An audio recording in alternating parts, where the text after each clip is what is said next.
Sir, ದುಡ್ಡು ಮಾಡೋದು ಸುಲಭನ ಅಥವಾ ಕಷ್ಟನಾ? ಆಗುತ್ತೆ, ನನ್ನ ಕೈನಲ್ಲಿ ಇದು ಸಾಧ್ಯ ಅಂದ್ರೆ ಯು ಆರ್ ರೈಟ್. ಇಲ್ಲ ನನ್ನ ಕೈನಲ್ಲಿ ಆಗಲ್ಲಪ್ಪ ಅಂದ್ರೂ ಯು ಆರ್ ರೈಟ್. ಎರಡೂ ಕಡೆ ಯು ಆರ್ ರೈಟ್. ಮೈಂಡಲ್ಲಿ ಅನ್ಕೊಳ್ತಾನೆ ಇದ್ರೆ ಇಲ್ಲಪ್ಪ ನನ್ನ ಕೈಲಿ ಆಗಲ್ಲ ಆಗಲ್ಲ ಆಗಲ್ಲ, ಆಬ್ವಿಯಸ್ಲಿ ಆಗಲ್ಲ.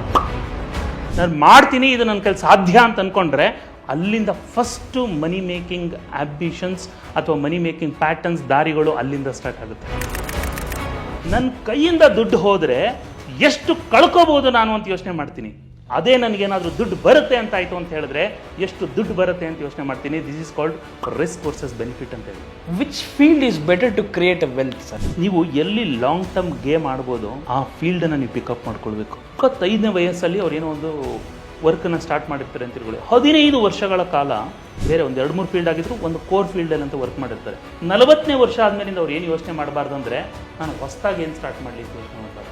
ಈ ಬಿಸ್ನೆಸ್ಗಳಲ್ಲಾಗಿರ್ಬೋದು ಅಥವಾ ಆಂಟರ್ಪ್ರಿನರ್ಸ್ ಆಗಿರ್ಬೋದು ಬೇಗ ಗಿವ್ ಅಪ್ ಮಾಡ್ಬಿಡ್ತಾರೆ ಸರ್. ನಾನು ಯಾವಾಗಲೂ ಹೇಳುವಂಥದ್ದು, the moment when you have that give up mind set, ಒಂದು ಬಿಸ್ನೆಸ್ ಅಲ್ಲ ಯಾವ ಬಿಸ್ನೆಸ್ ಮಾಡಿದ್ರೂ ಉದ್ಧಾರ ಆಗಲ್ಲ. ಸೇಮ್ ವೇ ನಮ್ಮ ಲೈಫಲ್ಲೂ ಅಷ್ಟೇನೆ ಬದುಕು ಅನ್ನೋಂಥದ್ದು ಪ್ರತಿ ದಿನವೂ ಬಿಲ್ಡ್ ಆಗುತ್ತೆ. ಇದು ಒಂದು ದಿನದಲ್ಲಿ ಬಿಲ್ಡ್ ಆಗುವಂಥದ್ದಲ್ಲ. ಯಾವಾಗ ದುಡ್ಡನ್ನು ದುಡಿತಾರೆ ಅದನ್ನು ಸ್ಮಾರ್ಟ್ ವೇನಲ್ಲಿ ಅವ್ರು ಇನ್ವೆಸ್ಟ್ ಮಾಡಿಲ್ಲ ಅಂತ ಇಟ್ಕೊಳ್ಳಿ. ದುಡ್ಡು ಅವ್ರಿಗೋಸ್ಕರ ಕೆಲಸ ಮಾಡ್ತಾ ಇದೆಯಾ ಅನ್ನೋದ್ರ ಮೇಲೆ ಅವ್ರ ಲೈಫ್ ನಿರ್ಧಾರ ಆಗ್ತಾ ಇರುತ್ತೆ. That is called wealth. ಈ ಯೂಟ್ಯೂಬಲ್ಲಿ ಇದರಲ್ಲೆಲ್ಲ ನೋಡ್ತಾರೆ, ಏನಂತ ಹೇಳಿದ್ರೆ ನೀವು ಇನ್ವೆಸ್ಟ್ ಮಾಡಿ ಕೋಟಿಗಟ್ಟಲೆ ಗಳಿಸಿ ಅಂತ ಹೇಳಿ ಫುಲ್ಲು ಫ್ಯಾಸಿನೇಟ್ ಆಗಿಬಿಡ್ತಾರೆ ವರ್ಡ್ಸು, ಆ ನಂಬರ್ಸ್ಗಳ ಬಗ್ಗೆ. ಹಂಗೇನಾರು ಆಗೋಂಗಿದ್ದಿದ್ರೆ ನಾನು ಒಬ್ಬಂಗೆ 55,000 ರೂಪಾಯಿ ಸಂಬಳ ಕೊಟ್ಬಿಟ್ಟು ಇರಿಸ್ತಾ ಇದ್ದೆ. ನಾನು ಎದ್ದೇಳು ಮಂಜುನಾಥ ಅಂತ ಅನ್ಕೋತಿನದು. ಅದರಲ್ಲೊಂದು ಮಾತು ಹೇಳ್ತಾರೆ, ಅವೆಲ್ಲವೂ ಕಾರುಗಳ ಸಾಲಲ್ಲ, ಅವೆಲ್ಲ ಸಾಲದ ಕಾರುಗಳು ಅಂತ. ಹಾಯ್ ಹಲೋ ನಮಸ್ಕಾರ, ನೀವು ನೋಡ್ತಾ ಇದ್ದೀರಾ ಫ್ರೀಡಮ್ ಆ್ಯಪ್. ನನ್ನ ಪ್ರೀತಿಯ ಚಂದನ್. ಇವತ್ತು ಸುರೇಶ್ ಶೈವ ಅನ್ನೊಬ್ಬರನ್ನ ಕರ್ಕೊಂಬಂದಿದ್ದೆ. ಇವರ ಒಂದು ಅವಾರ್ಡ್ಸ್ ಬಗ್ಗೆ ಕೇಳೋದಾದರೆ, ಇವರ ಎಕ್ಸ್ಪೀರಿಯನ್ಸ್ ಬಗ್ಗೆ ಕೇಳೋದಾದ್ರೆ ನಾವು ಏನೂ ಅಲ್ಲ ಅನಿಸ್ಬಿಡುತ್ತೆ ಕೊನೆಯಲ್ಲಿ ತಮ್ಮಗಳಿಗೆಲ್ಲರಿಗೂ. ಸೊ 25ಕ್ಕೂ ಹೆಚ್ಚು ಅವಾರ್ಡ್ಸ್ಗಳನ್ನು ಗೆದ್ದಿದ್ದಾರೆ. 5,000ಕ್ಕೂ ಹೆಚ್ಚು ಪೊಲೀಸ್ ಆಫೀಸರ್ಸ್ಗಳಿಗೆ ಟ್ರೈನಿಂಗನ್ನು ಕೊಟ್ಟಿರುವಂಥದ್ದು. ಅಷ್ಟೇ ಅಲ್ಲದೆ ಕ್ರಿಮಿನಾಲಜಿ ಬಗ್ಗೆ ತುಂಬ ಚೆನ್ನಾಗಿ ಅರ್ಥಕೊಂಡಿದ್ದಾರೆ, ಸೈಕಾಲಜಿ ಬಗ್ಗೆ ತುಂಬ ಚೆನ್ನಾಗಿ ಗೊತ್ತಾಗಿದೆ, ಫಿನಾನ್ಸ್ ಬಗ್ಗೆ ತುಂಬ ಚೆನ್ನಾಗಿ ಮಾತಾಡ್ತಾರೆ. ಎಸ್ಪೆಷಲಿ ನಾನು ಇವ್ರನ್ನ ಹಿಡಿಬೇಕು ಅಂದರೆ ಒಂದು ಭಾರಿ ಕಷ್ಟ ಆಗಿತ್ತು. ಫಸ್ಟ್ ಇವ್ರದ್ದೊಂದು ಪ್ರಾಸೆಸ್ ಇದ್ದಾವೆ. ಒಬ್ಬರು ಕಾಲ್ ಮಾಡಿ ಆಮೇಲೆ ಅವ್ರು ಒಂದು ಡೇಟ್ ಕೊಟ್ಟು ಅವ್ರದ್ದು ಸಿಕ್ಕಾಪಟ್ಟೆ ಬ್ಯುಸಿ ಶೆಡ್ಯೂಲ್ನಲ್ಲೂ ನಮಗೊಂದು ಡೇಟ್ ಕೊಟ್ಟಿದ್ದಾರೆ. And thank you so much sir, ನೀವು ನಮ್ಮ ಕಾರ್ಯಕ್ರಮಕ್ಕೆ ಬಂದಿದ್ದೀರಾ. Thank you so much. Thank you so much for inviting. And ನಿಮಗೆ ಕನ್ನಡ ರಾಜ್ಯೋತ್ಸವ ಪ್ರಶಸ್ತಿ ಕೂಡ ಬಂದಿದೆ. ಸೊ ಅದ್ರ ಬಗ್ಗೆ ರೀಸೆಂಟಾಗಿ ಬಂದಿರೋದನ್ನ ಕೇಳಬೇಕು. How you feel sir? ಹೆಂಗಿದೆ? ಸೊ ನಂದು ತುಂಬ ಸೆಷನ್ಸ್ಗಳು ಇಂಗ್ಲೀಷಲ್ಲಿ ಆಗ್ತಾ ಇರುತ್ತೆ. ಆದರೆ ನಾನು ಇದನ್ನು ತುಂಬ ಟೈಮು ಹೇಳಿದ್ದೀನಿ. ನಾನು ಕನ್ನಡದಲ್ಲಿ ಮಾತಾಡಿದಾಗ ಆಗುವಷ್ಟು ಆನಂದ, ಆಗುವಷ್ಟು ಖುಷಿ ಬಹುಶಃ ನಾನು ಬೇರೆ ಯಾವುದೇ ಲ್ಯಾಂಗ್ವೇಜಸಲ್ಲಿ ಮಾಡಿದಾಗ ಆಗೋದಿಲ್ಲ. ಸೊ ಹಾಗಾಗಿ ಎಲ್ಲ ನನ್ನ ಕನ್ನಡ ಜನತೆಗೂ so thank you so much for all your love and affection. Thank you so much. ನಾನು ಹೇಳ್ತೀನಿ ಸ್ನೇಹಿತರೆ, ಈ ಕೆಲವ್ರಿಗೆ ಅವಾರ್ಡ್ ಸಿಕ್ಕಿದಾಗ ಏನು ಮಾಡಿದ್ರು ಅಂತ ಅವಾರ್ಡ್ ಕೊಡಬೇಕು ಅಂತೀವಿ. ಇವತ್ತು ಇವ್ರನ್ನ ಇನ್ವೈಟ್ ಮಾಡಿ ಇವ್ರ ಜೊತೆ ಕೂತು ನಾವು ಮಾತಾಡಿದಾಗ ಖಂಡಿತ ಇವೆಲ್ಲ ಕಮ್ಮಿ ಅನ್ನಿಸ್ತು ನಿಮಗೆ. ನಾವು ಅವಾಗ ನಾನೇನೋ ಉತ್ಪ್ರೇಕ್ಷೆಗೆ ಹೇಳ್ತಿಲ್ಲ, ಖಂಡಿತ. ಸೊ ಇಷ್ಟು ನಾಲೆಡ್ಜ್ ಇರೋರು ನಮ್ಮ ಚಾನಲಲ್ಲಿ ತುಂಬ ಇಂಪಾರ್ಟೆನ್ಸ್ ಆಗ್ತದೆ. ಬಿಕಾಸ್ ನಮ್ಗೇನು ಗೊತ್ತಿಲ್ಲ, ನಾವು ಅದನ್ನು ಕಲಿಬೋದು ನಿಮ್ಮಿಂದ. ಸೊ ಇವತ್ತು ಬೇಸಿಕ್ ಅಂತ ಟಾಪಿಕ್ ಅಂತ ಹೇಳೋದಾದರೆ ವೆಲ್ತ್ ಬಿಲ್ಡಿಂಗ್ ಬಗ್ಗೆ ಮಾತಾಡ್ತಿದ್ದೀವಿ. ಇವಾಗ ನಾವು ವೆಲ್ತ್ ಅಂದಿದ ತಕ್ಷಣ ನಾವು ಟಕ್ಕಂತ ಯೋಚನೆ ಮಾಡೋದು, ಸರ್ ರಿಚ್ಚಾ, ದುಡ್ಡಿನ ಬಗ್ಗೆನಾ ಅಂತಲೇ ಫಸ್ಟು ಮೈಂಡಿಗೆ ಬರೋದು ವೆಲ್ತ್ ಅಂದಿದ ತಕ್ಷಣ. ಸೊ ನಿಮ್ಮ ಪ್ರಕಾರ ಫಸ್ಟು ನಾನು ಕೇಳ್ತೀನಿ sir, what is wealth building? ಏನದು ಅದರ ಅರ್ಥ? ನೋಡಿ, making money is not the thing what you do, it is the skill what you learn ಅಂತ ಹೇಳ್ತೀವಿ. ಓಕೆ. ನಾನು ತುಂಬ ಎಲ್ಲೂ ರಿಚ್ ಅನ್ನೋಂಥ ಪದ ಉಪಯೋಗಿಸೋದಿಲ್ಲ. ನೀವು ಹೇಳ್ದಾಗೇ ಎಲ್ಲ ಕಡೆ ನಾವು ವೆಲ್ತ್ ಅಂತಲೇ ಪದಗಳನ್ನ ಉಪಯೋಗಿಸ್ತಾ ಇರ್ತೀನಿ. ಈ ವೆಲ್ತನ್ನ ಕ್ರಿಯೇಟ್ ಮಾಡಲಿಕ್ಕೆ ದೆರ್ ಆರ್ ಫ್ಯೂ ಥಿಂಗ್ಸ್, ಅಂದರೆ ಕೆಲವೊಂದು ವಿಷಯಗಳನ್ನು ಫಾಲೋ ಮಾಡಬೇಕಾಗಿರುತ್ತೆ. ಒಂದು ತುಂಬ ಸಿಂಪಲ್ ಒಂದು ಇನ್ಸ್ಟೆನ್ಸ್ನ ಹೇಳ್ತೀನಿ. ಸೊ 2023ನಲ್ಲಿ ನಾನು ಮತ್ತು ನನ್ನ friends, so we had been to Coorg, ನಮ್ಮ ಮೈಸೂರಿಂದ ಸ್ವಲ್ಪ ಮುಂದೆ ಕೊಡಗುಗೆ ಹೋಗಿದ್ದು. ಸೊ ಆ ಸಮಯದಲ್ಲಿ ನನ್ನ ಓಲ್ಡೆಸ್ಟ್ ಒಬ್ಬರು ಫ್ರೆಂಡ್ ಒಬ್ಬರು ಸಿಕ್ಕಿದ್ರು. ಅವ್ರ ಜೊತೆ ಮಾತಾಡ್ತಾ ಸೊ ದೆನ್ ಆ ಟೈಮಲ್ಲಿ ಅವರು ಕಾಫಿ ಸೀಟ್ಸ್ಗಳಿರುತ್ತಲ್ಲ ಅದನ್ನು ಕ್ಯಾರಿ ಮಾಡ್ತಾಯಿದ್ರು. ಸೊ ಕ್ಯಾರಿ ಮಾಡ್ತಾ ಇರಬೇಕಾದ್ರೆ then he also offered me as a gesture of token of gratitude ಪ್ರಕಾರ ನಾನು ಒಂದಷ್ಟು ಕಾಫಿ ಸೀಟ್ಸ್ಗಳನ್ನು ಅವ್ರು ಕೊಟ್ಟರು. ಸೊ ಅದಾದಮೇಲಿಂದ ವಾಪಸ್ಸು ಸರ್ ಹೇಳಿ ಸರ್ ಎಷ್ಟು ಅಮೌಂಟ್ ಹೇಳಿ ಅಂತ ಹೇಳ್ಬಿಟ್ಟು, ಇಲ್ಲ ನೀವು ಏನು ಕೇಳಬೇಡಿ, ನಾನು ನಿಮಗೆ ಇದು ಟೋಕನ್ ಆಫ್ ಗ್ರ್ಯಾಟಿಟ್ಯೂಡ್ ನಾನು ನಿಮಗೆ ಕೊಡ್ತಾ ಇರೋದು ಅಂತ ಹೇಳ್ಬಿಟ್ಟು then he has given. And ನನ್ನ ಜೊತೆಗೆ ಬಂದಿದ್ದವ್ರಿಗೂ ಒಂದಷ್ಟು ಕಾಫಿ ಸೀಟ್ಸ್ಗಳನ್ನು ಕೊಟ್ಟರು. Because he use to be a coffee planter. ಅಲ್ಲಿಂದ ನಾವು ಕುಶಾಲ್ ನಗರಕ್ಕೆ ಬರ್ತಾಯಿದ್ದೋ. ಸೊ ಅಲ್ಲಿ ಒಂದು ಸ್ಮಾಲ್ ಕೇಫ್ ಅದು. ಸೊ ಆ ಕೆಫೆ ಹತ್ರ ನಿಲ್ಲಿಸ್ಬಿಟ್ಟು ದೆನ್ ಅಲ್ಲೊಂದು ಕಾಫಿ ಕೊಡ್ದು. ಆ ಕಾಫಿಗೆ ನಾವು ಒಬ್ಬೊಬ್ಬರು 30 ರೂಪೀಸ್ ಪೇ ಮಾಡಿದ್ದು. ಓಕೆ. ಸೊ ಅದಾಗಿದ್ದು ಮಾರನೇ ದಿನ ನನ್ನೊಬ್ಬರು ಫ್ರೆಂಡು ಒಂದು ಬರ್ಡೇ ಇತ್ತು. ಆ ಬರ್ಡೇಗೆ ಅವರು ಇನ್ವೈಟ್ ಮಾಡಿದರು ನಮ್ಮನ್ನು. ಸೊ ಅವಾಗ ಅದನ್ನು ಸ್ಟಾರ್ಬಕ್ಸಲ್ಲಿ ಕರೆದಿದ್ರು ನಮ್ಮನ್ನು. ಸೇಮ್ ನಾನು ಸ್ಟಾರ್ಬಕ್ಸ್ಗೆ ಹೋಗಿದ್ದಾಗ 275 ರೂಪಾಯಿ ಪ್ಲಸ್ GST ಕಾಫಿ. ಅಂದರೆ ಆಲ್ಮೋಸ್ಟ್ ಕ್ಲೋಸ್ ಟು 300 ರೂಪಾಯಿ ಚಿಲ್ಲರೆ ಕಾಫಿ. ಸೊ ಆ ಕಾಫಿನೂ ಕುಡ್ದು ನನಗೆ ಅವಾಗ ಅನಿಸಿದ್ದು ಏನಂತ ಹೇಳಿದ್ರೆ, C the power of increasing the value of that same seed.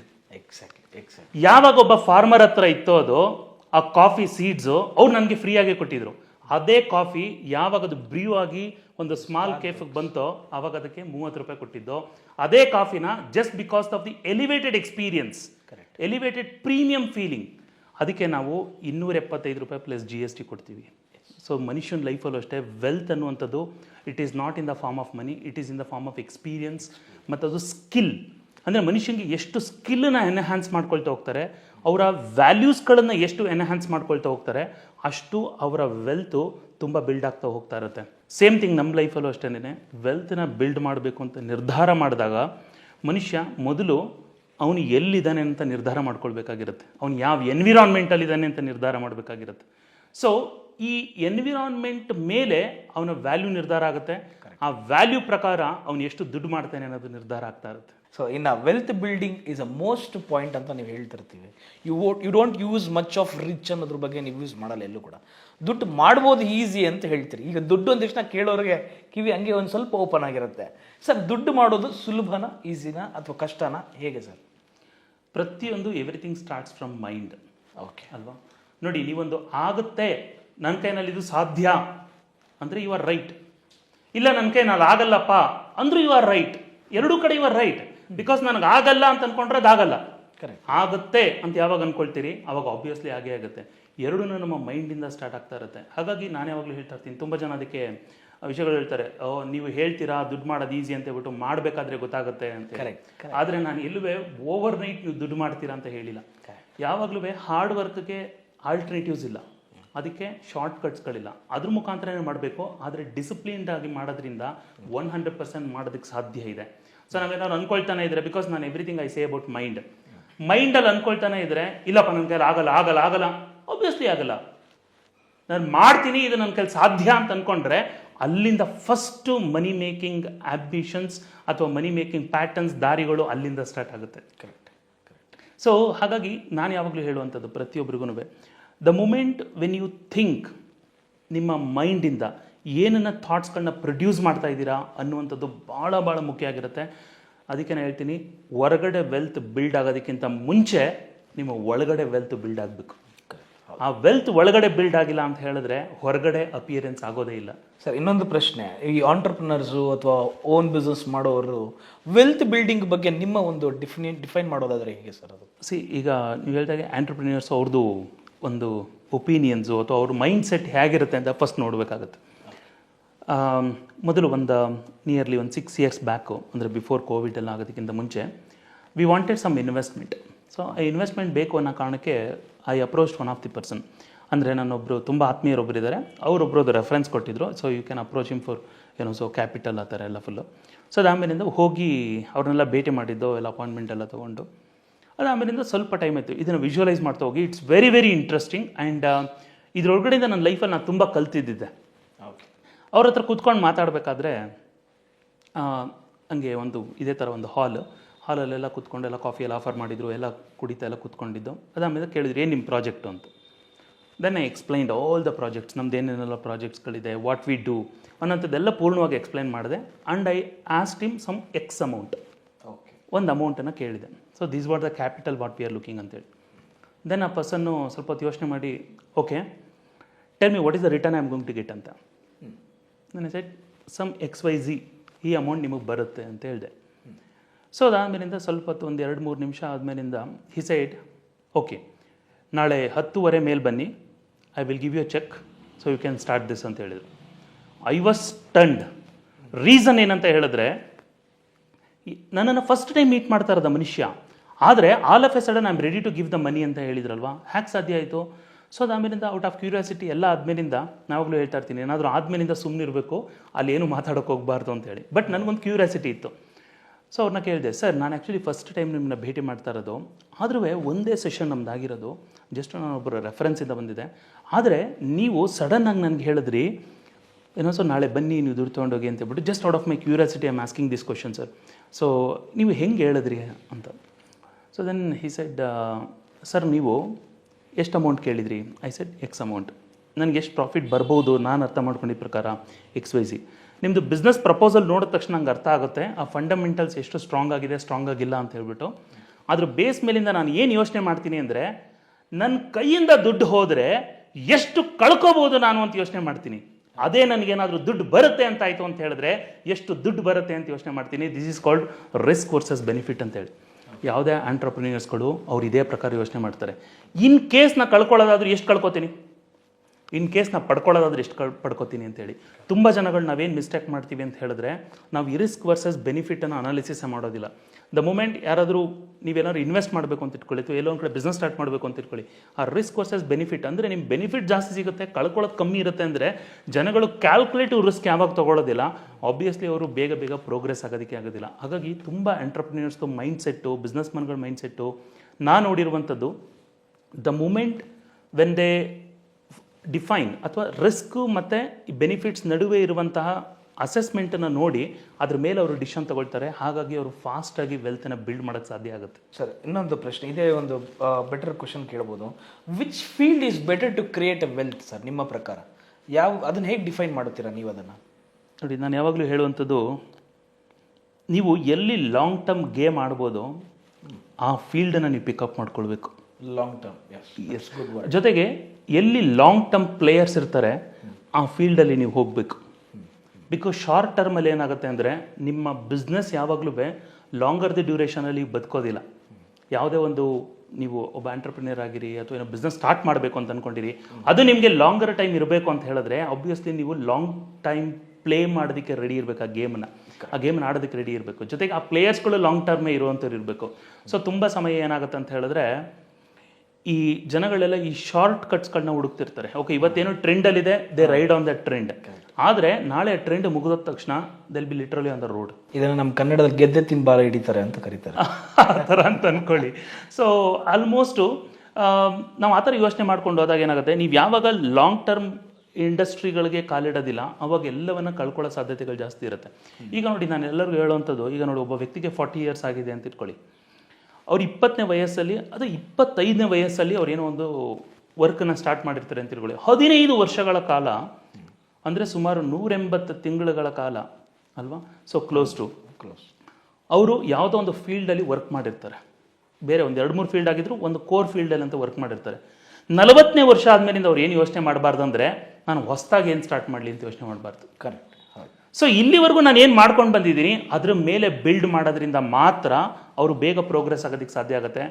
ಈಗ ನೋಡಿ, for example, the moment when is reaches 40, 42, 45 ಅದರ ರೀಚ್ ಆದಾಗ ಮೇ ಬಿ ಅವ್ರಿಗೆ ಹೊಸದಾಗಿ ಸಾಫ್ಟ್ವೇರ್ ಕಂಪ್ನಿ ಸ್ಟಾರ್ಟ್ ಮಾಡೋಕ್ಕಾಗಲ್ಲ ನಾನು ಹೇಳಲ್ಲ. ಅವರು ಫೈನಾನ್ಸ್ ಫೀಲ್ಡಲ್ಲಿ ವರ್ಕ್ ಮಾಡಿದರೆ ಮೇ ಬಿ ಮಾಡ್ಬೋದು, ಆದರೆ ಆ ಲರ್ನಿಂಗ್ ಕರ್ವು ತುಂಬ ಜಾಸ್ತಿ ಇರುತ್ತೆ. ಹಾಗಾಗಿ ಯಾವಾಗಲೂ ನೀವು ಲಾಂಗ್ ಟರ್ಮ್ ಫೀಲ್ಡಲ್ಲಿ ಎಲ್ಲಿರ್ಬೋದು ಆ ವಿಷಯಗಳನ್ನು ಆಯ್ಕೆ ಮಾಡ್ಕೊಳ್ಬೇಕು. ಎರಡನೇದು, ನಿಮ್ಮ ಎಕ್ಸ್ಪೀರಿಯನ್ಸ್ ಬ್ಯಾಕ್ಗ್ರೌಂಡ್ ಏನಿದೆ ಆ ಎಕ್ಸ್ಪೀರಿಯನ್ಸ್ ಮೇಲೆ ನೀವು ಬಿಸ್ನೆಸ್ನ ಬಿಲ್ಡ್ ಮಾಡಬೇಕು. Correct. This is what always I say. Sir, ಇನ್ನೊಂದು, ಈ ವೆಲ್ತ್ ಕ್ರಿಯೇಟ್ ಮಾಡೋ ಒಂದು ಆತುರದಲ್ಲಿ ಕೆಲವರು ಈ ಬಿಸ್ನೆಸ್ಗಳಲ್ಲಾಗಿರ್ಬೋದು ಅಥವಾ ಆಂಟರ್ಪ್ರಿನರ್ಸ್ ಆಗಿರ್ಬೋದು ಬೇಗ ಗಿವ್ ಅಪ್ ಮಾಡ್ಬಿಡ್ತಾರೆ ಸರ್. ಇಟ್ಸ್ ಒಂದು ಸ್ಪ್ಯಾನ್ ಆಫ್ ಒಂದು 6 months ಕೂಡ ತರ್ಕೊಳ್ಳಲ್ಲ ಕೆಲವರು. ಸರ್ ಬರ್ಡನ್ ಆಗ್ತಿದೆ, ನಾವು ಹಿಂಗೆ ಯೋಚನೆ ಮಾಡಬೇಕು, ಇದನ್ನು ನೀವು ವೆಲ್ತ್ ಕ್ರಿಯೇಟ್ ಮಾಡ್ಬೇಕಾದ್ರೆ ಬಿಸ್ನೆಸ್ಸಲ್ಲಿ ಹೇಗೆ ಅನ್ನೋದು, ಅಂಥವ್ರಿಗೆ ಏನು ಹೇಳ್ತೀರಿ ಸರ್? ನೋಡಿ, ಯಾವಾಗಲೂ ಒಂದು ಲಾಂಗ್ ಟರ್ಮ್ ವೆಲ್ತ್ ಅಂತ ಏನು ಕ್ರಿಯೇಟ್ ಆಗುತ್ತಲ್ಲ, ಸೊ ಇದು ಯಾವಾಗಲೂ ಒಂದು ಸ್ಪ್ರಿಂಟ್ ಅಲ್ಲ, ಇದೊಂದು ಮ್ಯಾರಥಾನ್. ಓಕೆ, ಅಂದರೆ ನಿಧಾನವಾಗಿ ಅದು ನಡೀತಾ ಇರಬೇಕು. ಓವರ್ ಎ ಟೈಮ್ ನಿಮ್ಗೆ ಅದರೊಳಗಡೆ ಸಕ್ಸಸ್ ಸಿಗುವಂಥದ್ದು. ನಾನು ಇದನ್ನು ತುಂಬ ಜನದ ಹತ್ರ ನೋಡಿದ್ದೀನಿ. ಅವರು ಯಾವುದಾದ್ರು ಒಂದು ಬಿಸ್ನೆಸ್ನ ಸ್ಟಾರ್ಟ್ ಮಾಡ್ತಾರೆ, ಒಂದು 6 months ಅಷ್ಟೊತ್ತಿಗೆ ನೋಡ್ತಾರೆ, ಈ ಬಿಸ್ನೆಸ್ ನನಗೆ ವರ್ಕೌಟ್ ಆಗ್ತಾ ಇಲ್ಲಪ್ಪ ಅಂತೇಳಿ ಆ ಬಿಸ್ನೆಸ್ನ ಬಿಟ್ಟುಬಿಡ್ತಾರೆ.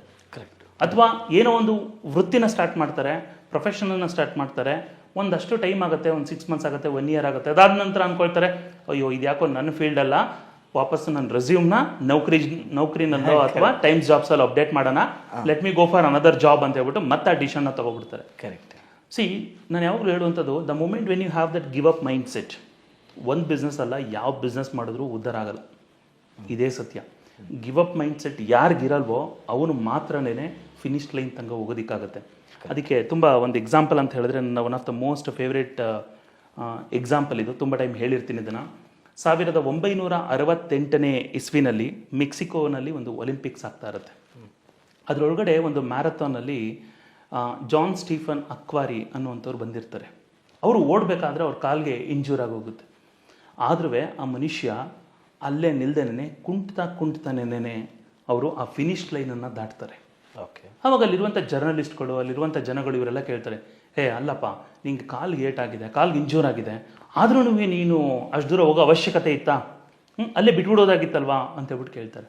ಆದರೆ ಈ ಮನುಷ್ಯ ಎಂಥ ಬ್ಯೂಟಿಫುಲ್ ಮಾತನ್ನು ಹೇಳ್ತಾರೆ ಅಂದರೆ, please listen to this very carefully, it's very interesting. ಅವ್ರು ಏನು ಹೇಳ್ತಾರೆ ಅಂದರೆ, my country did not send me from 5000 miles to start the race, it sent me from there to here to finish the race ಅಂತ. Super. ನನ್ನ country ಅಲ್ಲಿಂದ, ಅವ್ರು ತಾಂಜಾನಿಯಾದಿಂದ ಬಂದಿರ್ತಾರೆ, ಅಲ್ಲಿಂದ ಇಲ್ಲಿವರೆಗೆ ಬಂದಿರೋದು, ಕಳಿಸಿರೋದು ನನ್ನನ್ನು ರೇಸನ್ನು ಸ್ಟಾರ್ಟ್ ಮಾಡೋದಕ್ಕಲ್ಲ, ಆ ರೇಸನ್ನು ಫಿನಿಶ್ ಮಾಡೋದಕ್ಕೆ ಅಂತೇಳಿ. So that is the power of sportive mind set. ಏನಾದ್ರು ಸ್ಟಾರ್ಟ್ ಮಾಡಿದಾಗ ಸೋಲ್ಬೋದು, ಇಟ್ಸ್ ಓಕೆ. ಸೊ ನಾನು ಅದಕ್ಕೆ ಹೇಳೋದು, ನೀವೇನಾದ್ರು ಸೋಲ್ತೀರಾ ಲೈಫಲ್ಲಿ, ಬೇಗ ಸೋಲಿ, ಫಾಸ್ಟಾಗಿ ಸೋತಿ ಫಾಸ್ಟಾಗಿ ಕಲಿಬೇಕು. ಅದರಿಂದ ನೀವು 40 ವರ್ಷ ಆಮೇಲಿಂದ 50 ವರ್ಷ ಆಮೇಲಿಂದ ಅವಾಗ ಸೋತು ಕಲಿತೀನಿ ಅಂದರೆ ಟೈಮ್ ನಮಗೆ ತುಂಬ ಕಡಿಮೆ ಇರುತ್ತೆ ಅವಾಗ. ಸೊ ನೀವು ಯಾವಾಗ ಯಂಗ್ ಆಗಿರ್ತೀರಿ ಆ ಟೈಮಲ್ಲಿ, ಅದಕ್ಕೆ ಯಾವಾಗ ಹೇಳ್ತೀನಿ, ಫೇಲ್ ಫಾಸ್ಟ್ ಫಾಸ್ಟ್ ಫಾರ್ವರ್ಡ್ ಅಂತ. ನೀವು ಫೇಲೇ ಆಗೋದಾದ್ರೂ ಬೇಗ ಫೇಲ್ ಆಗಿಬಿಡಿ. So you learn something. ಅದರಿಂದ ಏನೋ ಮಾಡ್ತೀರಿ, ಅದರಿಂದ ಬಿಲ್ಡ್ ಮಾಡ್ತಾ ಹೋಗ್ತೀರಿ. ಯಾರಿಗೆ ಈ ಗಿವ್ ಅಪ್ ಮೈಂಡ್ ಸೆಟ್ ಇರೋದಿಲ್ಲ, ಯಾವ ಮನುಷ್ಯ ನಾನು ಏನೇ ಮಾಡಿದ್ರು ನನ್ನ ಲೈಫಲ್ಲಿ ಅದನ್ನು ಬಿಡ್ದಂಗೆ ಮಾಡ್ತೀನಿ ಅಂತ ಹೇಳ್ತಾರೆ, ಅವರು ಮಾತ್ರನೇ ಉನ್ನತವಾದ ಸ್ಥಾನಗಳಿಗೆ ರೀಚ್ ಆಗ್ತಾರೆ. ಸರ್, ಈ ಓವರ್ನೈಟ್ ಸಕ್ಸಸ್ ಬಗ್ಗೆ ನೀವು ಹೇಗೆ ಡಿಫೈನ್ ಮಾಡ್ಬೋದು ಸರ್? ರಾತ್ರೋರಾತ್ರಿ ನಾನು ಸ್ಟಾರ್ ಆಗ್ಬಿಡ್ಬೇಕು, ರಾತ್ರೋರಾತ್ರಿ ಸಕ್ಸಸ್ಫುಲ್ ಆಗಬೇಕು, ರಾತ್ರೋರಾತ್ರಿ ದುಡ್ಡು ಮಾಡಿಬಿಡ್ಬೇಕು, ಈ ಒಂದು ಆತರದಲ್ಲೇ ತುಂಬ ಜನ ಸೋತಿರೋದು ಜಾಸ್ತಿ. ಈ ಓವರ್ನೈಟ್ ಸಕ್ಸಸ್ ಬಗ್ಗೆ ಹೇಳೋದಾದರೆ, ಜನಗಳು ಒಂದು 20-25 ವರ್ಷ ಕೆಲಸಕ್ಕೆ ಸೇರ್ಕೋತಾರೆ ಅಂತ ಇಟ್ಕೊಳ್ಳೋಣ. ಅವರು ನೆಕ್ಸ್ಟು 35-40 ವರ್ಷ ಒಂದು ಕಂಪನಿಗೋ ಅಥವಾ ಒಂದು ಸರ್ವಿಸ್ಗೋ ಅವ್ರು ಇಡೀ ಜನ್ಮನ ಧಾರೆ ಏರಿಯಕ್ಕೆ ರೆಡಿ ಇರ್ತಾರೆ. ಆದರೆ ಒಂದು 60 ತಿಂಗಳು ಅಂದರೆ 5 ವರ್ಷ ಡೆಡಿಕೇಟೆಡ್ ಆಗಿ ಹಾರ್ಡ್ ವರ್ಕಿಂದ, ಸ್ಮಾರ್ಟ್ನೆಸ್ಸಿಂದ ಒಂದು ಬಿಸ್ನೆಸ್ನ ಬಿಲ್ಡ್ ಮಾಡೋದಿಲ್ಲ. That is the problem. ಅವರು 40 ವರ್ಷ ಅವ್ರು ಧಾರೆ ಎರಿತಾರಲ್ವಾ, ನಾ ಹೇಳುವಂಥದ್ದು ಜಸ್ಟ್ 5 ವರ್ಷ ನೀವೆಲ್ಲಿಗೆ ಸಡನ್ನಾಗಿ ಕೊಡ್ತೀರಿ, ಅದು 5th ಇಯರ್ ಆದಮೇಲಿಂದ, ನಾನು ಅವಾಗ 6th ಇಯರಿಂದನೇ ಸ್ಟಾರ್ಟ್ ಆಗುತ್ತೆ ಅಂತಲ್ಲ, ಬಟ್ ಯಾವುದೇ ಒಂದು ವಿಷಯಗಳು ಓವರ್ ನೈಟ್ ಸಕ್ಸಸ್ ಆಗಲ್ಲ. ಆ ಓವರ್ ನೈಟ್ ಸಕ್ಸಸ್ ಹಿಂದೆ 20 ವರ್ಷದ ಎಫರ್ಟ್ಸ್ ಇರುತ್ತೆ. ಕರೆಕ್ಟ್. ಆ 20 ವರ್ಷದ ಎಫರ್ಟ್ಸು ಓವರ್ ನೈಟ್ ಸಕ್ಸಸ್ಸನ್ನು ಯಾವಾಗಲೂ ತಂದು ಕೊಡ್ತಾ ಇರುತ್ತೆ. ಇದು ತುಂಬ ಜನ ಗೊತ್ತಿರುತ್ತೆ ಈ ಒಂದು ಅನಾಲಜಿ. ಸೊ ನೀವೊಂದು ಬ್ಯಾಂಬೂ ಟ್ರೀನ ಬಗ್ಗೆ ಕೇಳಿರ್ತೀರಿ, ಅದು ಸ್ಟಾರ್ಟಿಂಗ್ 5 ಇಯರ್ಸ್ ಏನು ಬೆಳೆಯೋದೇ ಇಲ್ಲ. ಹೌದು. ಸೊ ಅದಾದ್ಮೇಲಿಂದ ಲಾಸ್ಟ್ 6 ವೀಕ್ಸ್ ಅಷ್ಟೊತ್ತಿಗೆ ಆಲ್ಮೋಸ್ಟ್ 60 ಫೂಟ್ಸು, ಸೊ ಆಲ್ಮೋಸ್ಟ್ 90 ಫೂಟ್ಸ್ ತನಕ ಬೆಳೆದೋಗ್ಬಿಡುತ್ತೆ. ಸೊ ಇದು ಅದೇ ಥರ, ಯಾವುದೇ ಒಂದು ಬಿಸ್ನೆಸ್ ಬಿಲ್ಡ್ ಮಾಡ್ತಾ ಇರಿ, ನೀವೊಂದು ಆಂಟ್ರಪ್ರಿನಿಯರ್ ಮೈಂಡ್ ಸೆಟ್ ಇಟ್ಕೊಂಡಿರಿ, ಅಥವಾ ನೀವು ಸ್ಮಾರ್ಟಾಗಿ ಇನ್ವೆಸ್ಟ್ ಮಾಡ್ತಾ ಇರಿ, ಪ್ರತಿಯೊಂದು it's a long term game. ನೀವು ಆ ಕ್ಷಣದಲ್ಲಿ you keep so placing your time, ನಿಮ್ಮ ದುಡ್ಡನ್ನು, ಎನರ್ಜಿನ ಎಲ್ಲವನ್ನ ಅದಕ್ಕೆ ಇನ್ವೆಸ್ಟ್ ಮಾಡ್ತಾ ಬನ್ನಿ. Over a period of time all of a sudden ಅದು ನಿಮಗೆ ಓವರ್ ನೈಟ್ ಸಕ್ಸಸ್ ಕೊಡುತ್ತೆ. ಆದರೆ ಏನೂ ಮಾಡ್ದೇನೆ ನಾನು ಓವರ್ ನೈಟ್ ಸಕ್ಸಸ್ ಆಗ್ತೀನಿ ಅನ್ನೋದು ಸುಳ್ಳು ನನ್ನ ಪ್ರಕಾರ. ರೀಸನ್ ಏನಂತ ಹೇಳಿದ್ರೆ, ಪ್ರತಿ ಹಾರ್ಡ್ ವರ್ಕ್ನೂ, ಒಂದು ಸಣ್ಣ ಸಕ್ಸಸ್ನೂ ಬಹಳಷ್ಟು ಹಾರ್ಡ್ ವರ್ಕ್ಗಳನ್ನ ಬ್ಯಾಕ್ಗ್ರೌಂಡಲ್ಲಿ ಎಕ್ಸ್ಪೆಕ್ಟ್ ಮಾಡುತ್ತೆ. ಕರೆಕ್ಟ್. ಸೊ ಹಾಗಾಗಿ ರವಿ ಬೆಳಗೆರೆಯವರು ಒಂದು ಮಾತು ಹೇಳ್ತಾರೆ, ಇಟ್ಸ್ ವೆರಿ ಬ್ಯೂಟಿಫುಲ್. ಅವ್ರದ್ದೊಂದು ಕಾಸ್ಬಾತ್ ಅಂತೇಳಿ ಒಂದು ಪುಸ್ತಕದಲ್ಲಿ ಒಂದು ಬಹಳ ಅದ್ಭುತವಾದ ಒಂದು ಮಾತು ಹೇಳ್ತಾರೆ. ಪ್ರತಿ ಹಕ್ಕಿನೂ ಹೊಟ್ಟೆ ಒಳಗಡೆ ಮೊಟ್ಟೆ ಮೂಡಿದ ತಕ್ಷಣ ಒಂದು ಗೂಡು ಕಟ್ಟಬೇಕು ಅಂತ ನಿರ್ಧಾರ ಮಾಡುತ್ತೆ. ಆ ಗೂಡು ಅನ್ನೋಂಥದ್ದು ಒಂದು ಮೇಜರ್ ಟಾರ್ಗೆಟ್. ಅದರ ಚುಂಚಿನಲ್ಲಿ ಹೆಕ್ಕಿ ತರುವಂಥ ಸಣ್ಣ ಕಡ್ಡಿ ತುಂಡುಗಳು ಶಾರ್ಟ್ ಆ್ಯಂಡ್ ಸ್ಮಾಲ್ ಟಾರ್ಗೆಟ್. ಯಾವಾಗ ಮನುಷ್ಯ ಒಂದು ಗೂಡು ಕಟ್ಟಬೇಕು ಅನ್ನೋದನ್ನು ದೊಡ್ಡ ಟಾರ್ಗೆಟ್ ಅಂತ ಇಟ್ಕೊಂಡ್ರೆ, ಅದ್ರ ಚುಂಚಲ್ಲಿ ಹೆಕ್ಕಿ ತರುತ್ತಲ್ಲ ಆ ಸಣ್ಣ ಟ್ವಿಕ್ಸ್ಗಳನ್ನು, ಆ ಟಾರ್ಗೆಟ್ಸ್ಗಳನ್ನು ಮರ್ತೋಗ್ಬಿಟ್ರೆ ಅವ್ನು ದೊಡ್ಡದಾದಂಥ ಗೂಡನ್ನು ಕಟ್ಟೋದಕ್ಕಾಗಲ್ಲ ಅಂತ ಹೇಳ್ತಾರೆ. ಸೊ ಸೇಮ್ ವೇ, ನೀವು ಏನೇನೇ ಬಿಲ್ಡ್ ಮಾಡಬೇಕು ಅಂತ ಹೇಳಿದ್ರೆ ಅದ್ರ ಬ್ಯಾಕ್ಗ್ರೌಂಡಲ್ಲಿ ದೇರ್ ಮಸ್ಟ್ ಬಿ ಸಮಥಿಂಗ್, ಅಂದರೆ ಒಂದು ಪ್ರೋಗ್ರಾಮ್ ಇರಬೇಕು, ಒಂದು ಸಾಫ್ಟ್ವೇರ್ ಇರಬೇಕು, that is called effort. Sir, ಇನ್ನು ಈ ರೆಸಲ್ಯೂಷನ್ ಬಗ್ಗೆ ಮಾತಾಡಬೇಕು ಸರ್. ನಾಳೆಯಿಂದ ನ್ಯೂ ಇಯರ್ ಫಸ್ಟು, ನಾಳೆಯಿಂದ ನಾನು ಈ ಕೆಲಸ ಮಾಡ್ತೀನಿ, ನಾಳೆಯಿಂದ ಇನ್ವೆಸ್ಟ್ಮೆಂಟ್ ಸ್ಟಾರ್ಟ್, ಅಥವಾ ನಾಳೆಯಿಂದ ಜಿಮ್ಗೆ ಹೋಗ್ತೀನಿ, ಈ ಒಂದು ವರ್ಕ್ದು ಹೆಂಗೆ ಡಿಫೈನ್ ಮಾಡ್ತೀರಿ ಸರ್ ನೀವು ಇದನ್ನು ಹೇಳೋರ್ಗೆ, ಆ ಮನಸ್ಥಿತಿ ಯೋಚನೆ ಮಾಡೋರಿಗೆ? ನೋಡಿ, ನಾವೀಗ ಹೊಸ ವರ್ಷಕ್ಕೆ ಎಂಟರ್ ಆಗಿದ್ದೀವಿ. ಹೌದು ಸರ್. ನಮ್ಮ ಮನೆಯಲ್ಲಿ ಕ್ಯಾಲೆಂಡ್ರು ಬದಲಾಗುತ್ತೆ, ಆದರೆ ಲೈಫ್ ಬದಲಾಗಬೇಕು ಅಂದರೆ ಕ್ಯಾಲೆಂಡ್ರ್ ಬದಲಾದರೆ ಸಾಲಲ್ಲ. ನಮ್ಮ ಹ್ಯಾಬಿಟ್ಸ್ಗಳು ಬದಲಾಗಬೇಕು, ನಮ್ಮ ಥಿಂಕಿಂಗ್ ಪ್ಯಾಟರ್ನ್ಸ್ಗಳು ಬದಲಾಗಬೇಕು, ನಮ್ಮ ಯೋಚನಾ ಲಹರಿ ಅಂತ ಹೇಳ್ತೀವಿ, ಅದಕ್ಕೆ ಒಂದು ಪ್ಯಾಟರ್ನ್ಸ್ ಇರುತ್ತೆ, ಆ ಪ್ಯಾಟರ್ನ್ಸ್ಗಳು ಬದಲಾಗಬೇಕು, ಆವಾಗ ಮಾತ್ರ ಆಗುತ್ತೆ. ಸೊ ಈ ತುಂಬ ಜನ ರೆಸೊಲ್ಯೂಷನ್ಸ್ಗಳನ್ನ ತಗೋತಾರೆ. ಹಾಗಾಗೊಂದು ಚೈನೀಸ್ ಪ್ರಾವರ್ಬ್ ಇದೆ, your most of the goals are as short lived as your new year resolution ಅಂತ. ಅಂದರೆ ನಮ್ಮ ನ್ಯೂ ಇಯರ್ ರೆಸೊಲ್ಯೂಷನ್ ಎಷ್ಟು ಕಡಿಮೆ ಸಮಯದಲ್ಲಿ ಸತ್ತು ಹೋಗುತ್ತೆ, ಅಷ್ಟೇ ಪ್ರಮಾಣದ ನಿಮ್ಮದು ತುಂಬ ಗೋಲ್ಸ್ಗಳಾಗೋಗಿರುತ್ತೆ ಲೈಫಲ್ಲಿ ಅಂತೇಳಿ. ಸೊ ಹಾಗಾಗಿ ನಾನು ಫನ್ನಿಗೆ ಒಂದು ಎಕ್ಸಾಂಪಲ್ ಹೇಳ್ತಾ ಇರ್ತೀನಿ. ಬಿಕಾಸ್ ಇಡೀ ಪ್ರಪಂಚದಲ್ಲೇ ನಿಮಗೆ ತುಂಬ ಬೆಸ್ಟ್ ಪ್ಲೇಸ್ ಯಾವುದು ಅಂದರೆ ನಮ್ಮ ಮೈಸೂರು ಅಂತ ಹೇಳ್ತಾ ಇರ್ತೀನಿ. ಓಕೆ, ಸೊ ಇದೊಂಥರ it's an experience. So Mysuru, ನಮ್ಮ ಮೈಸೂರಲ್ಲಿ ಒಂದು ಲೇಕ್ ಇದೆ. ಓಕೆ, ನೀವೇನಾದ್ರೂ 1ನೇ ತಾರೀಕು ಬಂದರೆ ನೀವು 2 ಕಿಲೋಮೀಟರ್ ಹಿಂದೆ ಕಾರ್ ನಿಲ್ಲಿಸ್ಬೇಕು ವಾಕಿಂಗಿಗೆ ಬರೋದಕ್ಕೆ. ಯಾಕೆ? ಅಲ್ಲಿರೋರೆಲ್ಲರೂ ಯಾವತ್ತು ವಾಕಿಂಗ್ ಮಾಡ್ತೀನಿ ಅಂತ ಹೇಳ್ಬಿಟ್ಟು ನಿರ್ಧಾರ ಮಾಡಿರ್ತಾರೆ. ಎಲ್ಲರೂ ಬರ್ತಾರಲ್ಲ ವಾಕಿಂಗ್ ಮಾಡೋದಕ್ಕೆ. ನೀವು ಒಂದು 2 ಕಿಲೋಮೀಟರ್ ಹಿಂದೆ ನಿಲ್ಲಿಸ್ಬಿಟ್ಟಿರ್ತೀರಿ ಗಾಡಿನ. ಅದಾದ್ಮೇಲಿಂದ ಕಾರ್ ನೀವು ನಡ್ಕೊಂಡು ಬರ್ತೀರಿ 2 ಕಿಲೋಮೀಟರ್ ವಾಕ್ ಮಾಡ್ಕೊಂಡು. ಅದಾದ್ಮೇಲಿಂದ 5ನೇ ತಾರೀಕು ಆಗುತ್ತೆ, 1 ಕಿಲೋಮೀಟರ್ ಬರ್ತೀರಿ. January 15, 16 ಆಗುತ್ತೆ. ಆವಾಗ ಆಲ್ಮೋಸ್ಟ್ ನೀವು ಲೇಕ್ ಪಕ್ಕನೇ ನಿಲ್ಲಿಸ್ಬೋದು. ನೀವು ಫೆಬ್ರವರಿ ಮಂತಲ್ಲಿ ಹೋದ್ರೆ ನೀವು ಬಾತ್ಕೊಳ್ಳಿ ಬಿಟ್ರೆ ಬೇರೆ ಏನು ಇರೋದೇ ಇಲ್ಲ. ಅಂದ್ರೆ ನೀವು ಹೇಳ್ತಿರೋ ಪ್ರಕಾರ ರೆಸಲ್ಯೂಷನ್ ತಗೊಳ್ತಾರೆ, ದೇ ವಿಲ್ ನಾಟ್ ಕಂಪ್ಲೀಟ್ ಮಾಡೋದಿಲ್ಲ. ಸೊ ರೀಸನ್ ಏನಂತ ಹೇಳಿದ್ರೆ, ನೀವು ರೆಸಲ್ಯೂಷನ್ ತಗೊಂಡ್ ಮಾತ್ರಕ್ಕೆ ಆಲ್ ಆಫ್ ಎ ಸಡನ್ ಮಾಡೋದು ಮಾತ್ರಕ್ಕೆ ಮನಸ್ಸು ಅದನ್ನ ಒಪ್ಪೋದಿಲ್ಲ. ನಾಳೆಯಿಂದ ಇದು ಮಾಡ್ಬಿಡ್ತೀನಿ ಅಂತಂದ್ರೆ ಒಪ್ಪಲ್ಲ ಮೈಂಡ್ ಅದನ್ನ. ನಾಳೆಯಿಂದ ಸ್ಮೋಕ್ ಮಾಡೋದು ಬಿಟ್ಬಿಡ್ತೀನಿ, ಮೈಂಡ್ ನಾನು ಇದೇನು ಕಿತ್ಕೋತಾ ಇದೆಯಾ ಮಾರಾಯ ನೀನು ಅಂತ ಹೇಳುತ್ತೆ. ಸೊ ನಾಳೆಯಿಂದ ನಾನು ಇದು ಬಿಟ್ಬಿಡ್ತೀನಿ, ನಾಳೆಯಿಂದ ಮಾಡ್ಬಿಡ್ತೀನಿ ಅಂದರೆ all of a sudden shift ಮಾಡೋದು ಭಾಳ ಕಷ್ಟ. There are people so over all good people, may be ತುಂಬ ಟಫೆಸ್ಟ್ ಆಗಿ ಮೈಂಡ್ನ ಕಂಟ್ರೋಲಲ್ಲಿ ಇಟ್ಕೊಂಡಿರೋರು ಮಾಡ್ಬೋದು. ಆದರೆ I am talking about 95% of the other rest of the people. ಹಾಗಾಗಿ ಮನುಷ್ಯ ಮನಸ್ಸಿನಲ್ಲಿ ಹ್ಯಾಬಿಟ್ಸ್ಗಳನ್ನ ಚೇಂಜ್ ಮಾಡೋದ್ರ ಮೇಲೆ ಅವ್ನು ವರ್ಕ್ ಮಾಡಬೇಕು ಹೊರತು ಕ್ಯಾಲೆಂಡರ್ ಚೇಂಜ್ ಮಾಡೋದ್ರ ಮೇಲೆಲ್ಲ. ಆಲ್ ಆಫ್ ಎ ಸಡನ್ ಪ್ರತಿಯೊಂದೂ ಚೇಂಜ್ ಆಗೋದಿಲ್ಲ. ನಂದು ಒನ್ ಆಫ್ ದಿ ಫೇವರೇಟ್ ಮಾತು ಯಾವಾಗಲೂ ಹೇಳ್ತಾ ಇರ್ತೀನಿ, ರೋಮ್ ಪ್ರಪಂಚದಲ್ಲೇ ಅತ್ಯಂತ ಸುಂದರವಾದ ನಗರ ಅಂತ ಎಲ್ಲರೂ ಹೇಳ್ತೀವಿ ಅಲ್ವಾ? ಆದರೆ Rome has not built in a single day. Rome built every day. Same way ನಮ್ಮ ಲೈಫಲ್ಲೂ ಅಷ್ಟೇನೆ ಬದುಕು ಅನ್ನೋಂಥದ್ದು ಪ್ರತಿ ದಿನವೂ ಬಿಲ್ಡ್ ಆಗುತ್ತೆ. ಇದು ಒಂದು ದಿನದಲ್ಲಿ ಬಿಲ್ಡ್ ಆಗುವಂಥದ್ದಲ್ಲ. ಹಾಗಾಗಿ ನಾವೇನೇ ವೆಲ್ತನ್ನು ಕ್ರಿಯೇಟ್ ಮಾಡಿರಲಿ, ಯಾವುದೇ ರೀತಿ ಇರಲಿ, it is all coming from ನಮ್ಮ ಎವ್ರಿ ಡೇ ಎಫರ್ಟ್ಸ್ಗಳು, ಎವ್ರಿ ಡೇ ಹ್ಯಾಬಿಟ್ಸ್ಗಳು ನಮ್ಮನ್ನು ಮೇಲೆ ಕರ್ಕೊಂಡು ಹೋಗುತ್ತಾ ಅಥವಾ ಕೆಳಗೆ ತಳ್ಳುತ್ತಾ ಅಂತ ನಿರ್ಧಾರ ಆಗ್ತಾ ಇರುತ್ತೆ. ಸರ್, ನೀವೆಲ್ಲೂ ಕೂಡ ರಿಚ್ ಅನ್ನೋ ಪದ ಬಳಸಲ್ಲ ಸರ್. ಸಾಹುಕಾರರು ಅನ್ನೋ ಪದ ಬಳಸೋದಕ್ಕಿಂತ ಹೆಚ್ಚಾಗಿ ನೀವು ವೆಲ್ತ್ ಅನ್ನೋ ಒಂದು ವರ್ಡ್ನ ತುಂಬ ಯೂಸ್ ಮಾಡ್ತೀರಿ. ಸೊ ಅದು ಕಾರಣ ಏನು ಅಂತ ಕೇಳ್ಬೋದು ಅದಕ್ಕೆ? ಫಸ್ಟ್ ಆಫ್ ಆಲ್ ನಾವು ಎರಡಕ್ಕೂ ಡಿಫ್ರೆನ್ಸ್ ತಿಳ್ಕೊಬೇಕು. ವೆಲ್ತ್ಗೂ ರಿಚ್ಗೂ ಏನು ಡಿಫ್ರೆನ್ಸ್ ಅಂತೇಳಿ ನೋಡಿ. ವೆಲ್ತ್ ಅನ್ನುವಂಥದ್ದು, ಬಿಕಾಸ್ ನಾನು ಯಾವಾಗಲೂ ನಮ್ಮ ಪ್ರೋಗ್ರಾಮ್ಸಲ್ಲಿ ಅದನ್ನೇ ಹೇಳ್ತಾ ಇರ್ತೀನಿ. ಸೊ ವೆಲ್ತ್ ಅನ್ನುವಂಥದ್ದು it is not pertaining to only money. ಅಂದರೆ ದುಡ್ಡಿಗೆ ಮಾತ್ರ ಪರ್ಟೈನ್ ಆಗಿರುವಂಥದ್ದಲ್ಲ ವೆಲ್ತ್ ಅನ್ನುವಂಥದ್ದು. ಅಂದರೆ ಈಗ ಹೆಲ್ತ್ ಈಸ್ ವೆಲ್ತ್ ಅಂತ ಹೇಳ್ತೀವಿ, ಮನಿ ಪ್ಯಾಟ್ರನ್ ಎಲ್ಲಿ ಬಂತಲ್ಲಿ? ಬಂದಿಲ್ಲ ಅಲ್ವಾ? ಸೊ ಹೆಲ್ತ್ ಈಸ್ ವೆಲ್ತ್ ಅಂತ ನಾನು ಡಿಫೈನ್ ಮಾಡಬೇಕಾದ್ರೆ ವೆಲ್ತ್ ಅನ್ನೋದಕ್ಕೆ ಬೇರೆ ಮೀನಿಂಗ್ ಇದೆ ಅಂತ ಆಯ್ತಲ್ಲಿಗೆ. ಒಬ್ಬ ಮನುಷ್ಯನ ಹತ್ರ ಕೋಟ್ಯಾಂತರ ರೂಪಾಯಿ ದುಡ್ಡಿದೆ, ಬಟ್ ಅವನಿಗೆ ಹಾರ್ಟ್ ಆಪರೇಷನ್ ಮಾಡಿಸ್ಬೇಕು, ಅವ್ನು ನೆಕ್ಸ್ಟು ಬರೀ ಅದೇ ಮಾತ್ರೆನಲ್ಲೂ ಅವ್ನು ಬದುಕಬೇಕು ಅಂತ ಇಟ್ಕೊಳ್ಳಿ. ದೆನ್ ಏನು ಮಾಡಬೇಕು ಅವ್ನು ದುಡ್ಡು ಇಟ್ಕೊಂಡು?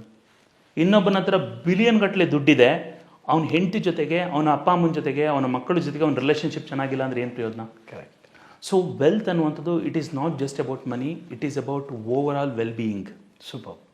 ಅಟ್ ದ ಸೇಮ್ ಟೈಮ್ ಒಬ್ಬ ಡಾಕ್ಟರ್, ಫಾರ್ ಎಕ್ಸಾಂಪಲ್ ನಾನು ತುಂಬ ಒಬ್ಬರು ಆತ್ಮೀಯ ಡಾಕ್ಟರ್ ಒಬ್ಬರಿದ್ದಾರೆ, ಅವ್ರಿಗೂ ನಾನು ಇದನ್ನೇ ಹೇಳ್ತಾ ಇದ್ದು. ಅವರು, ನೀವು ಎಕ್ಸಾಂಪಲ್ ಒಂದು ತಿಂಗಳಿಗೆ ಒಂದು 10 ಲಕ್ಷ ದುಡಿತಾರೆ ಅಂತ ಇಟ್ಕೊಳ್ಳಿ, ಅವ್ರು ರಿಚ್ಚಾ ಅಲ್ವಾ? ರಿಚ್ ನಾವೆಲ್ಲ ಅನ್ಕೋತೀವಿ, ಬಟ್ ಆ್ಯಕ್ಚುಲಿ ನೋ. ರೀಸನ್ ಏನಂತ ಹೇಳಿದ್ರೆ, ನೆಕ್ಸ್ಟ್ ಮಂತಿಂದ ಅವರ ಕೆಲಸ ಮಾಡಿಲ್ಲ ಅಂತ ಹೇಳಿದ್ರೆ ಆ ದುಡ್ಡು ಬರಲ್ಲ ಅವ್ರಿಗೆ. Correct. So that is why it is not the way to build a richness. Okay. ಯಾವಾಗ ದುಡ್ಡನ್ನು ದುಡಿತಾರೆ ಅದನ್ನು ಸ್ಮಾರ್ಟ್ ವೇನಲ್ಲಿ ಅವ್ರು ಇನ್ವೆಸ್ಟ್ ಮಾಡಿಲ್ಲ ಅಂತ ಇಟ್ಕೊಳ್ಳಿ, ಜಸ್ಟ್ ಅದನ್ನು ದುಡಿತಾ ಹೋಗ್ತಿರ್ತಾರೆ. ಅಂದರೆ if they don't have something solid, ಅವರು ನಾಳೆ ಏನು ಕೆಲಸ ಮಾಡಿಲ್ಲ ಅಂತ ಹೇಳಿದ್ರು ದುಡ್ಡು ಅವ್ರಿಗೋಸ್ಕರ ಕೆಲಸ ಮಾಡ್ತಾ ಇದೆಯಾ ಅನ್ನೋದ್ರ ಮೇಲೆ ಅವ್ರ ಲೈಫ್ ನಿರ್ಧಾರ ಆಗ್ತಾ ಇರುತ್ತೆ. That is called wealth. ತುಂಬ ಜನ ರಿಚ್ ಆಗಿರೋದಕ್ಕಿಂತನೂ ವೆಲ್ದಿ ಆಗಿರೋದು ತುಂಬ ಇಂಪಾರ್ಟೆಂಟ್ ಆಗಿರುತ್ತೆ. ಇದು ನನ್ನ ಪರ್ಸ್ನಲ್ ಒಪಿನಿಯನ್. ಹೌದು. ಓನ್ಲಿ ರೀಸನ್ ಏನಂತ ಹೇಳಿದ್ರೆ,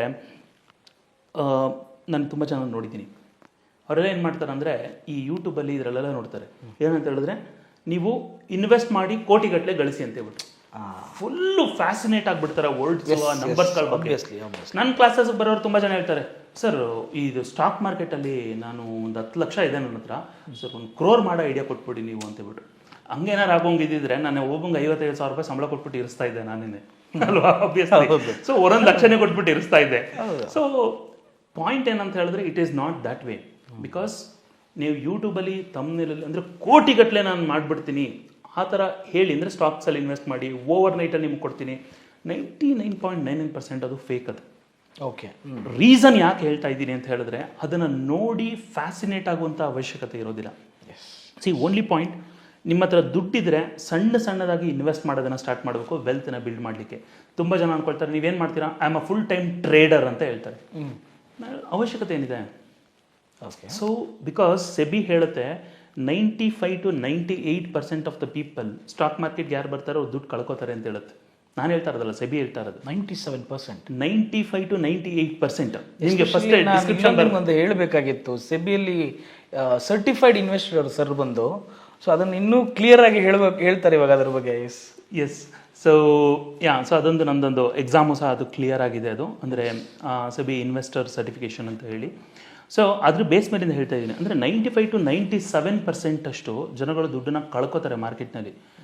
ಪಾಯಿಂಟ್ ಏನಂತ ಹೇಳಿದ್ರೆ ಅದೆಲ್ಲ all of a sudden money it doesn't work like that.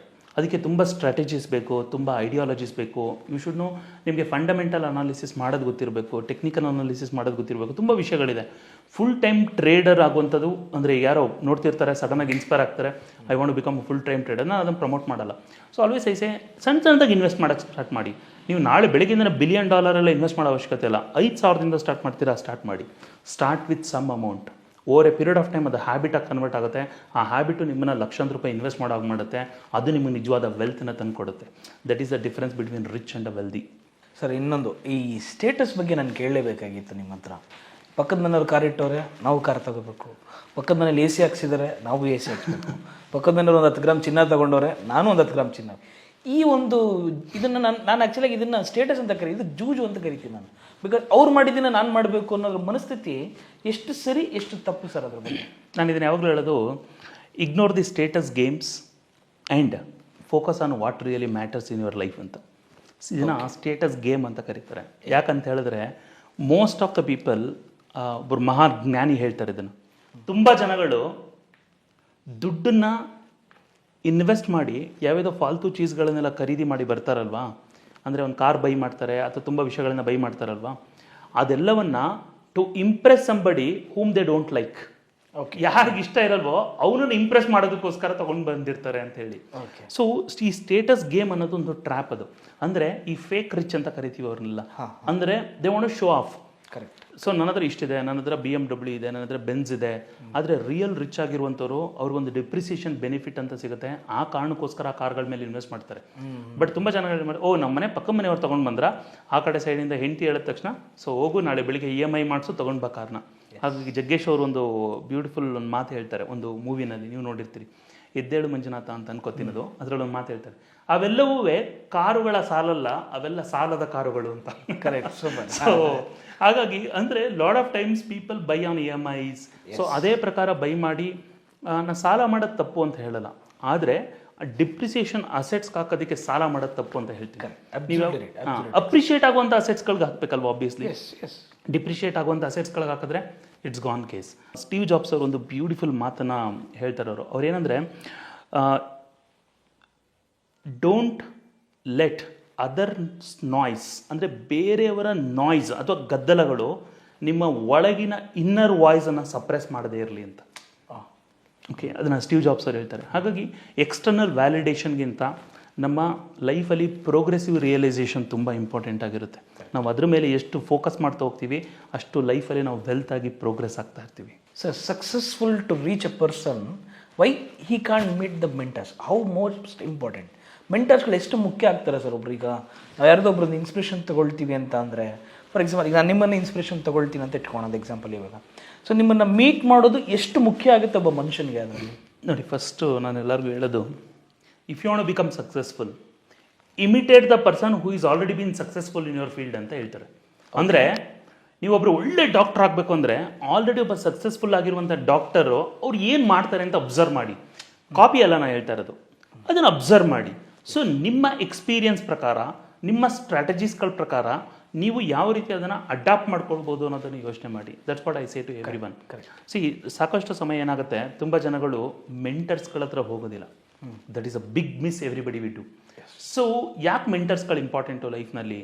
ಈಗ ತುಂಬ ಜನ ಹೇಳ್ತಾರೆ, ಸರ್ ನಾನು ಅವ್ರದ್ದು ಯಾಕೆ ಹೇಳ್ಕೊಡ್ಬೇಕು ನಂಗೆ, ಅವರು ಹೆಂಗೆ ಹೇಳ್ಕೊಟ್ಬಿಡ್ತಾರೆ ಅಂತ ಕೇಳ್ತಾರೆ. ನಾನು ಹೇಳೋದು, ಫಸ್ಟ್ ಆಫ್ ಆಲ್ ನೀವು ಅಪ್ರೋಚ್ ಮಾಡಿದ್ದೀರಾ? ದೆನ್ ಈ ಸೇಸ್, ಇಲ್ಲ ಸರ್ ನಾನು ಅಪ್ರೋಚ್ ಮಾಡಿಲ್ಲ.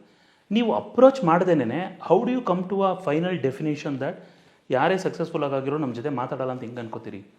ಇನ್ಫ್ಯಾಕ್ಟ್ ತುಂಬ ಸಕ್ಸಸ್ಫುಲ್ ಆಗಿರೋರು ತುಂಬ ಹಂಬಲ್ ಆಗಿರ್ತಾರೆ.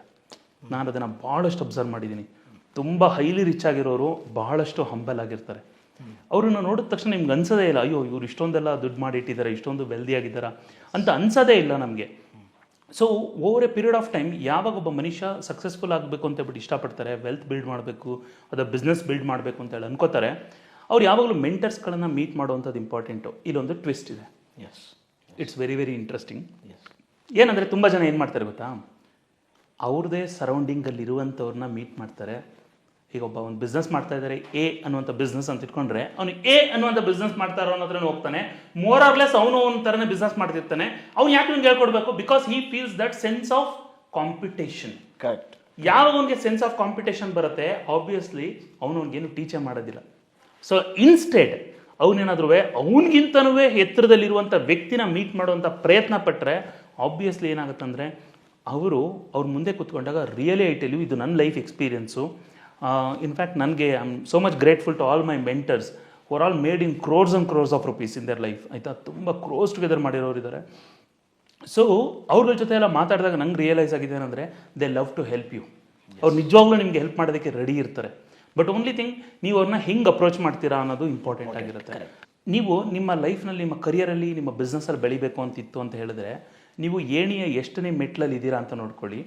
ನೀವು ಎಷ್ಟನೇ ಮೆಟ್ಲವ್ರಿಗೆ ಹೋಗಬೇಕು ಅಂತಿದ್ದೀರಾ, ಆ ಮೆಟ್ಲಲ್ಲಿ ಯಾರಿದ್ದಾರೆ ಅವ್ರನ್ನ ನೋಡಿ ಅವ್ರನ್ನ ಕನೆಕ್ಟ್ ಆಗೋಕ್ಕೆ ಟ್ರೈ ಮಾಡಿ, ಎರಡನೇ ಮೆಟ್ಲಲ್ಲಿರೋರನ್ನ ಟ್ರೈ ಮಾಡಬೇಡಿ ಅಂತ ಹೇಳ್ತಾರೆ. ಕರೆಕ್ಟ್. ನಂದು ಒಂದು ತುಂಬ ಫೇವ್ರೆಟ್ ಸ್ಟೇಟ್ಮೆಂಟ್ ಒಂದಿದೆ. ಏನಂದರೆ, your life is God's gift, but the way you live is your gift to God ಅಂತೇಳಿ. ಅಂದರೆ ಈ ಜೀವನ ಅನ್ನೋಂಥ ದೇವ್ರು ಕೊಟ್ಟಿರುವಂಥ ಒಂದು ಗಿಫ್ಟು. ಆದರೆ ನಾವು ಹೆಂಗೆ ಬದುಕ್ತೀವಿ ಅನ್ನೋದು ಆ ದೇವರಿಗೆ ನಾವು ಕೊಡುವಂಥ ಗಿಫ್ಟ್ ಅದು. ಸೊ ಹಾಗಾಗಿ ಬಿ ಗುಡ್, ಇನ್ನೊಂದು ಡೂ ಗುಡ್. ನೀವು ವೆಲ್ತ್ ಬಗ್ಗೆ ಫೋಕಸ್ ಮಾಡಿ rather than becoming a rich. ನೀವು ಎಥಿಕ್ಸ್ ಬಗ್ಗೆ ಫೋಕಸ್ ಮಾಡಿ rather than also you just making a money and then doing a short cuts.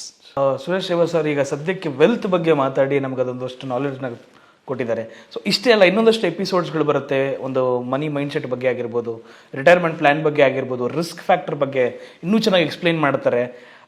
ಈ ಎಲ್ಲವನ್ನು ಕೂಡ ನೀವು ನೋಡ್ತಿರ್ಬೋದು ನಮ್ಮ ಎಪಿಸೋಡ್ಸ್ಗಳನ್ನು ನಮ್ಮ ಫ್ರೀಡಮ್ ಆ್ಯಪಲ್ಲಿ. ಸೊ ನೋಡ್ತಾ ಇರಿ. Chandan signing off. ಬಾಯ್.